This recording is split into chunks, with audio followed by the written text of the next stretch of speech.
Isang mapagpalang araw po muli mga kalingap, ako po ang inyong lingkod Romdino TV. Mga kababayan, patuloy po natin suportahan Kuya Val Santos Matubang Kalingap Rob Jack Tapia Matubang Ate Edna Vlogs Kalingap Edo at ang buong team Kalingap. Suportahan po natin ang kanilang ginagawang pagtulong sa ating mga kababayan.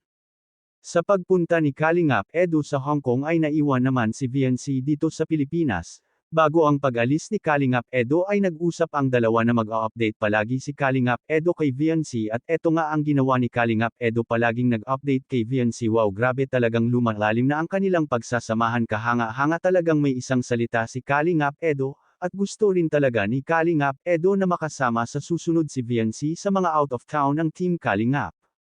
Teds, yung experience so far, first day natin. Grabe, Day 1. Ibang klase, nakakatawa dito.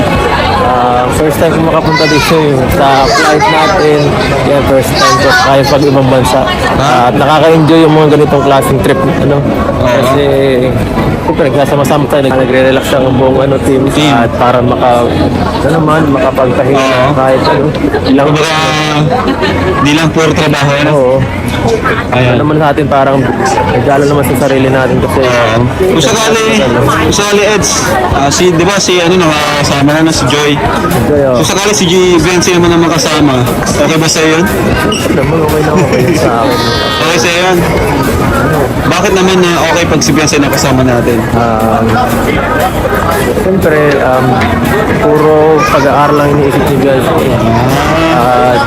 Deserve naman din niya magganito, magpasyal.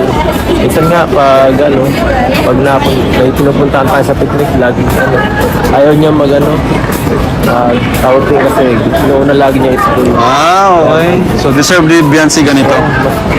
Kailangan din niya makapunta sa ganito. Tama ako. Tama ka. Na-update mo na ba si Bianci? Na-update mo na siya? Nag-update.